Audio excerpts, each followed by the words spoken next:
In the first exercise we saw just single cell formulas, and now we will discover the whole column formulas. The difference is that we will in a second create a formula in one cell, but since this is a formula that will be valid for single row only, we can copy this formula down, or we can use the black cross in the bottom right corner of the cell to copy the formula down. So the example in here, we need to multiply the quantity by the unit price, and when we hit enter we get just the formula result for the first row, and we can either copy this or we can double left click this black cross and we will copy the formula down to all of the rows. One of the problems you might face in the future is when you try to copy the formula, but your data set, your table, will contain fully empty row. In this case, when you double left click the black cross, you will see that this formula copying process is stopped just before the first empty row. So the recommendation is here is to prevent your data from having empty rows and copy all of the formulas down to the bottom. In the next column we are supposed to calculate the VAT tax, and the calculation is take the net value and multiply it by 23%. You can write 23% as 0.23, or you can also use 23%. It will give you exactly the same result. And once again, we copy the formula down. The next column, gross value, which means let's sum up now the net value and the VAT tax to receive the gross value. We can now select both H and I columns and decrease the number of decimal places just to 2, and what this operation does, it just hides from our eyes the rest of the number, but still there are rounding operations that can be done in Excel in a mathematic way. And this is our next topic. On the invoice, we should round the gross value to just 2 decimal places. And here is where the rounding formulas come into place. You can just use the round formulas, but you have also other variations of that.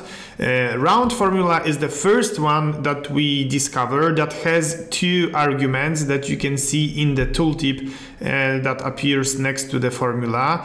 And when you open the bracket and you see the arguments in here, you can also click the fx formula button to open the function arguments. This is the way you usually discover formulas arguments and test whether the formula works or not. And if you will get to know more advanced formulas, this is usually the recommended way to start working with them until you memorize all of the arguments and their requirements. So in our case, we would like to get the number from I column, and you can either write it in here or you can just select the cell, and then you need to give the number of decimal places. In our scenario this is 2, and one of the advantages of using this function arguments window is that you already see now the end result of the formula. We hit OK and we just copy the formula down. For tax reasons, you sometimes round numbers to an integer, but round once again in a mathematic manner. What does it mean? If the ending of your number is equal 5 or more, then you round up. If this is from 0 to 4, you round it down. And we will test how it works on the gross value. We will use the round formula, select the gross value, then separate the arguments and give 0 as 0 decimal places. After we hit enter and copy the formula down, you can see that my first decimal place is 4, so we round down, but in here the first decimal place is 9, so we round up. If on opposite you would like to round the number down just to an integer, you can either use the round down formula, but you have something faster which is just called int. This is exactly rounding down to an integer, and you will see just an integer number. When you perform a math operation, like for example divide something by 100, we will divide the L column by 100, you get a decimal value. But sometimes you would like to separate the quotient of this calculation and the remainder that is called modulo. And these are exactly the formula names that you need to find in Excel. The quotient means we will take the L column, this is the numerator, and divide it by 100, which is the denominator.